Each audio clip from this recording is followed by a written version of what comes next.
नमस्कार।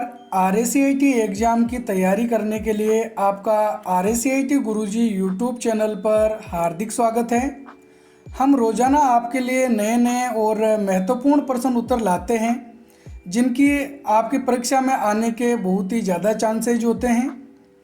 आपको ये प्रश्न उत्तर आसानी से समझ में आ जाएं, इसके लिए हम एनिमेशन के साथ पिक्चर या इमेजेज आदि भी यूज करते हैं। वीडियो को पूरा देखने के बाद अगर वीडियो पसंद आए तो वीडियो को लाइक और चैनल को सब्सक्राइब जरूर कर देना। तो शुरू करते हैं आज की हमारी क्लास। हमारा प्रश्न नंबर 1 है, निम्न में से कौन सा उपकरण इनपुट और आउटपुट दोनों कार्य करने में सक्षम है? प्रिंटर, स्कैनर, मोडेम या फिर उपरोक्त सभी। तो इसमें सही उत्तर है सी, मोडेम। मोडेम एक ऐसा उपकरण है जो इनपुट और आउटपुट दोनों कार्य करने में सक्षम होता है। मोडेम को हम कंप्यूटर से वाईफाई या फिर लैन केबल के माध्यम से कनेक्ट कर सकते हैं। मोडेम की फुल फॉर्म होती है मॉड्यूलेटर डीमॉड्यूलेटर। यह डिजिटल सिग्नल को एनालॉग सिग्नल और एनालॉग सिग्नल को डिजिटल सिग्नल में कन्वर्ट करता है। या फिर कई बार एग्जाम में इस तरीके से क्वेश्चन आ सकता है कि टेलीफोन लाइन के माध्यम से कंप्यूटर में इंटरनेट चलाने के लिए किस डिवाइस की आवश्यकता होती है, तो वो होता है मोडेम। अगर आपको इनपुट आउटपुट या ऐसे उपकरण जो इनपुट आउटपुट दोनों कार्य करते हैं उनका वीडियो अगर देखना है तो हमने ऑलरेडी पहले से एक वीडियो बना रखा है, उसका लिंक इस वीडियो के डिस्क्रिप्शन में दे देंगे, तो उसे आप ज़रूर देखें। अगला हमारा प्रश्न नंबर 2 है, निम्न में से कागज पर छपे हुए अक्षरों को डिजिटल रूप में बदलने के लिए ताकि उन्हें दोबारा संपादित किया जा सके कौन से उपकरण का प्रयोग किया जाता है? MICR, OMR, OCR या फिर BCR। तो इसमें सही उत्तर है सी, OCR। OCR एक ऐसा उपकरण होता है जो प्रिंटेड यानी कि जिसका ऑलरेडी प्रिंट निकाल रखा है या हाथ से लिख रखा है, ऐसे जो कागज़ पर लिखे हुए अक्षर हैं उनको डिजिटल रूप में कन्वर्ट कर देता है ताकि उन्हें वापस आसानी से पढ़ा जा सके या उसमें कुछ भी एडिटिंग की जा सके। ये जो OCR स्कैनर है ये नॉर्मल स्कैनर की तरह ही दिखाई देता है, लेकिन इसमें OCR टेक्नोलॉजी का प्रयोग किया जाता है। आपको इन सभी की फुल फॉर्म्स भी अच्छे से याद रख लेनी है। MICR की full form magnetic ink character recognition, OMR की full form optical mark recognition, OCR की full form optical character recognition और BCR की full form bar code reader. अगला हमारा प्रश्न नंबर 3 है, निम्न में से सिस्टम सॉफ्टवेयर का प्रकार कौन सा है? Web browser, Windows 11, word processor program या फिर विंडोज मीडिया प्लेयर। तो सिस्टम सॉफ्टवेयर ऐसे सॉफ्टवेयर को कहते हैं जिसके बिना हमारा कंप्यूटर नहीं चल सकता है। तो इसमें सही उत्तर है बी, विंडोज 11। तो विंडोज 11 एक ऑपरेटिंग सिस्टम होता है जो कि सिस्टम सॉफ्टवेयर का एक भाग है, और विंडोज 11 जो है वो नवीनतम ऑपरेटिंग सिस्टम है विंडोज का। अगला प्रश्न नंबर 4 है, निम्न में से कौन सी ऑप्टिकल डिस्क में डेटा को बार बार मिटाकर दोबारा लिखा जा सकता है? CDR, CDRW, DVD-ROM या फिर ऑल ऑफ द अबव। तो इसमें सही उत्तर है बी, CDRW। तो CD, DVD और ब्लूरे डिस्क ये 3 प्रकार की ऑप्टिकल डिस्क होती है। जब भी ऑप्टिकल डिस्क का नाम आए तो आपको ध्यान में रखना है CD, DVD और ब्लूरे डिस्क, तीनों में से कोई एक ऑप्शन आपको दिया हुआ होगा। आपको CD, DVD और BRD यानी ब्लूरे डिस्क इनकी फुल फॉर्म के साथ RRW रोम जो लिखा हुआ है वो भी आपको अच्छे से याद रख लेना है, और इनके क्या कार्य होते हैं वो भी आपको जान लेना है। जैसे अगर किसी CD पे CDRW लिखा हुआ है तो इसकी फुल फॉर्म होती है कॉम्पैक्ट डिस्क रिकॉर्डेबल, यानी कि इस प्रकार की डिस्क के अंदर एक बार डेटा को लिखा जा सकता है और बार बार काम में ले सकते हैं। इसलिए इसको CD वॉर्म भी कहा जाता है, WORM। वॉर्म की फुल फॉर्म होती है राइट वंस रीड मनी, यानी एक बार डेटा को राइट कर सकते हैं और बार बार रीड कर सकते हैं। अगर RW लिखा हुआ आ सकता है तो इसका मतलब है कि उसमें रीराइटेबल वाला ऑप्शन होता है, यानी कि डेटा को लिख सकते हैं, मिटा सकते हैं और दोबारा लिख सकते हैं। और अगर रोम लिखा हुआ आता है तो इसका मतलब है कि इसमें डेटा लिखा नहीं जा सकता है, केवल उस डेटा को बार बार काम में लिया जा सकता है। ये CD DVD और BRD यानी ब्लू रे डिस्क तीनों के लिए काम में लिया जाता है। DVD की भी आपको फुल फॉर्म याद रख लेनी है, डिजिटल वर्सेटाइल डिस्क। और रोम का मतलब तो आपको पता ही है, रीड ओनली मेमोरी। अगला प्रश्न नंबर 5 है, निम्न में से कौन सा टूल MS वर्ड 2019 में की 19 की फाइल में किए गए परिवर्तनों की निगरानी करता है? Hyperlink, bookmark, table of content या फिर ट्रैक चेंजेज। माइक्रोसॉफ्ट वर्ड के अंदर अगर हम डॉक्यूमेंट में कोई भी बदलाव करते हैं तो वो सारे बदलाव अगर हम बाद में देखना चाहते हैं तो कौन सा ऑप्शन इनमें से सेलेक्ट करेंगे? तो सही उत्तर है इसमें D, track changes. Track changes वाला जो ऑप्शन है वो हमको रिव्यू टैब के अंदर यहाँ पे ट्रैक चेंजेज नाम से मिलेगा। ट्रैक चेंजेज की शॉर्टकट कुंजी होती है Ctrl+Shift+E, तो ये भी आपको याद रखनी है। अगला प्रश्न नंबर 6 है, WYSIWYG का पूरा नाम क्या है? What you see is what you go, what you see is what you get, what you start is what you get या फिर what you show is what you go। तो सही उत्तर है इसमें B, what you see is what you get। आपको इसका मतलब भी ध्यान में रखना है।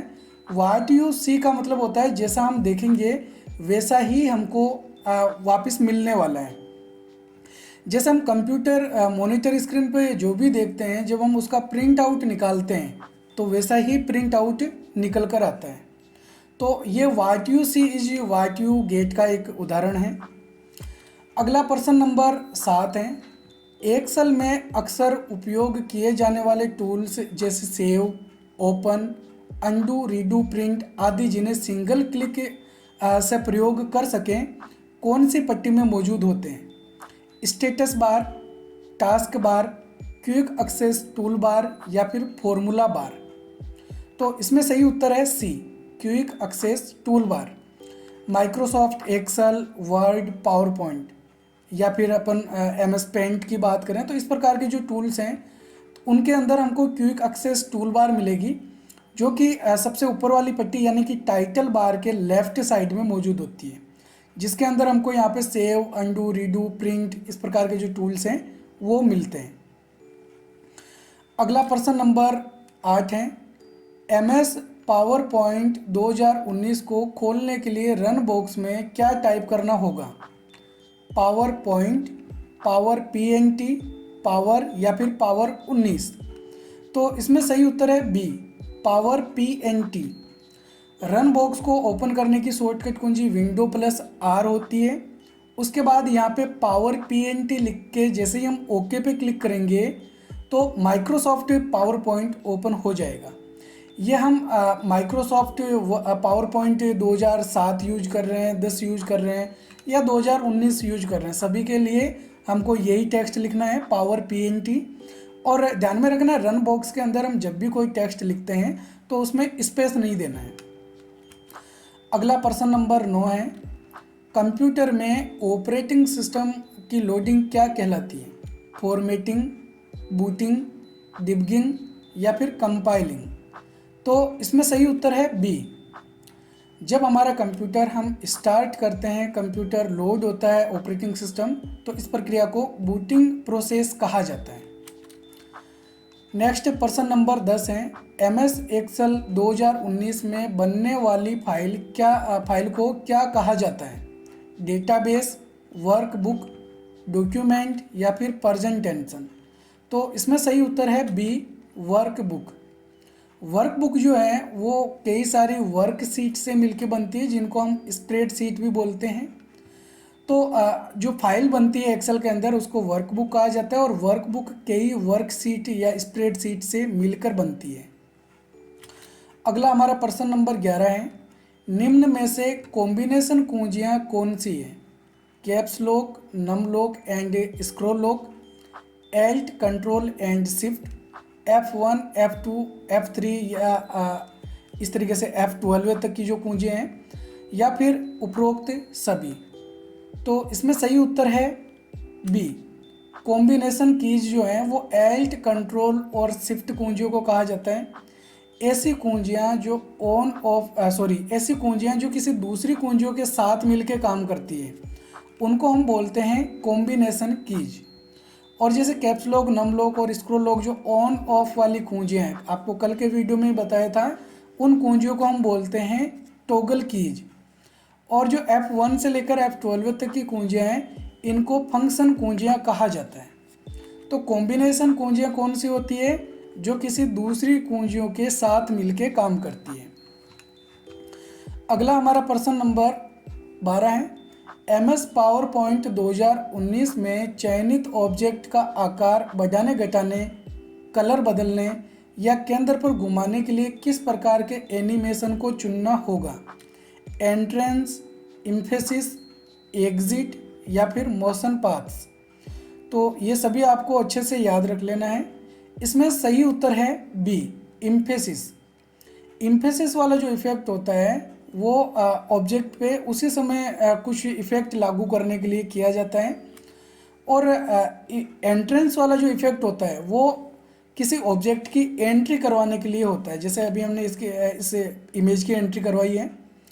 और इम्फेसिस वाले जो इफ़ेक्ट होते हैं वो उसी ऑब्जेक्ट पे लागू होते हैं, और एग्जिट वाले जो इफ़ेक्ट होते हैं वो उस ऑब्जेक्ट को वापस एग्जिट करने के लिए, यानी उसको वापस बाहर भेजने के लिए होते हैं। मोशन पाथ के इफ़ेक्ट ऑब्जेक्ट को एक जगह से दूसरी जगह पर लेकर जाने के लिए किया जाता है। अगला हमारा प्रश्न नंबर 13 है, निम्न में से ई कॉमर्स का लाभ कौन सा है?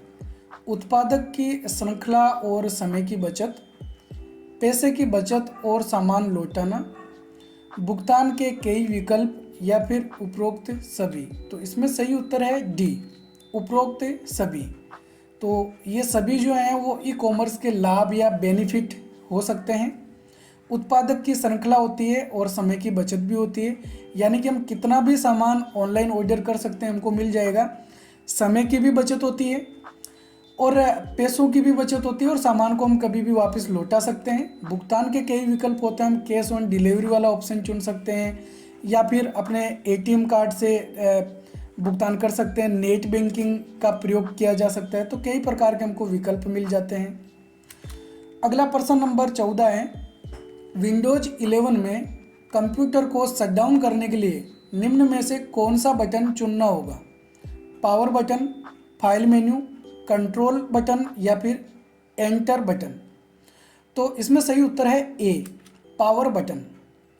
विंडोज 11 में जब हम स्टार्ट मेन्यू पे क्लिक करेंगे तो इस प्रकार की एक विंडो खुलेगी, जिसमें से हमको इस गोल वाले ये जो पावर बटन दिखाई दे रहा है इस पर क्लिक करना है, और फिर हम शटडाउन वाला ऑप्शन चुनेंगे, या फिर रिस्टार्ट करना हो, स्लीप मोड पे रखना हो, तो वो ऑप्शन हमको सेलेक्ट करने होते हैं।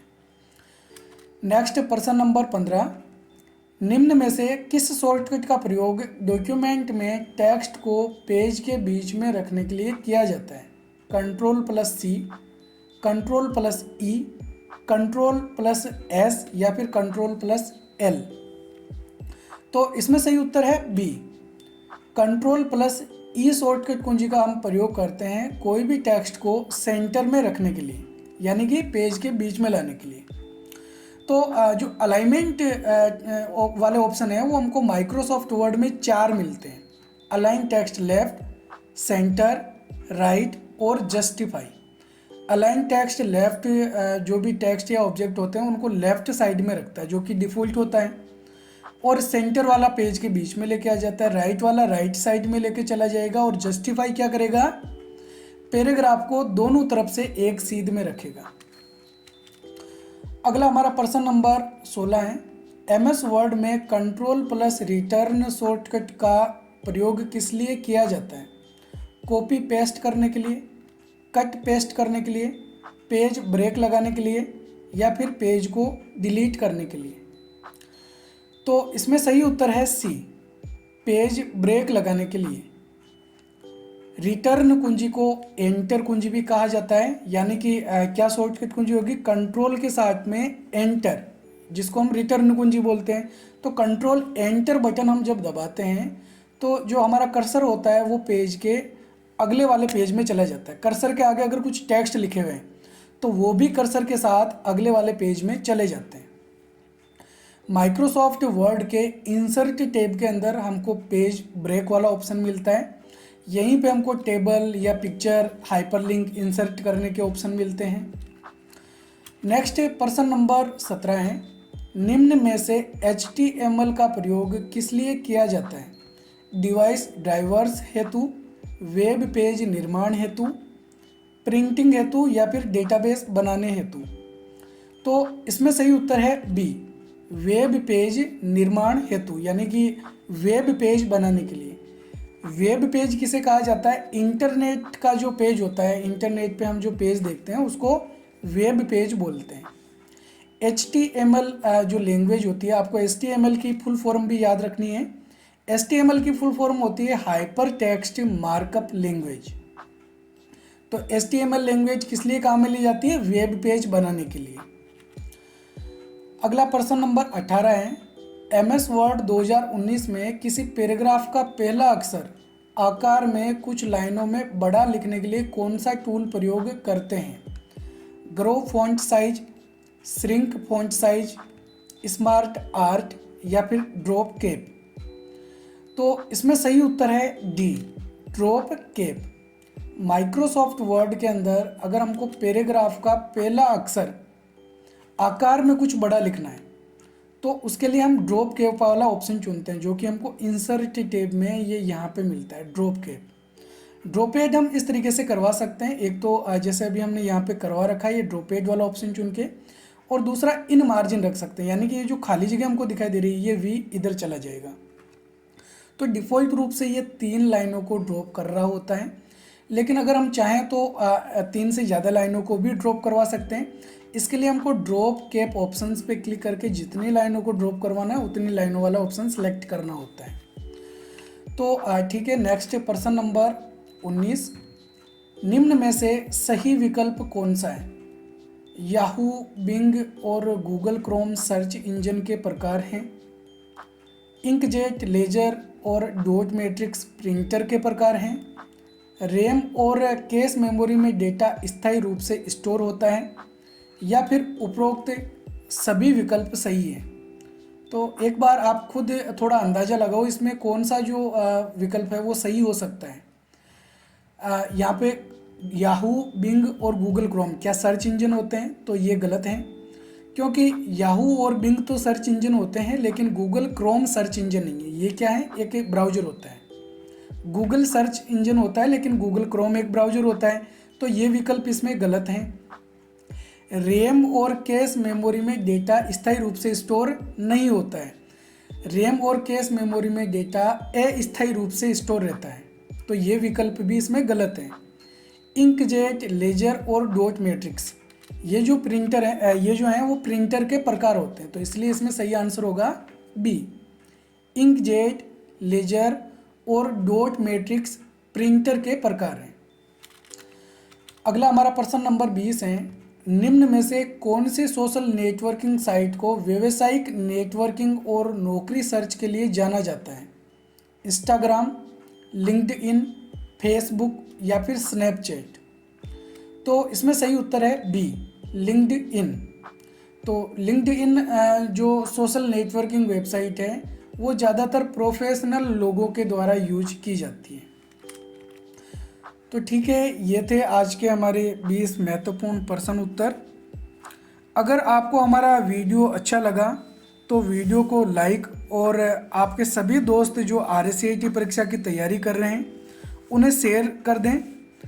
अगर आपने अभी तक हमारे YouTube चैनल RSCIT गुरुजी को सब्सक्राइब नहीं किया है तो अभी तुरंत सब्सक्राइब करें और अपना एक प्यारा सा कमेंट ज़रूर करें। हम इसी तरह और भी आपके लिए नए नए वीडियोज़ लाते रहेंगे। तो हम मिलेंगे एक और नए वीडियो में, तब तक के लिए जय हिंद, जय भारत।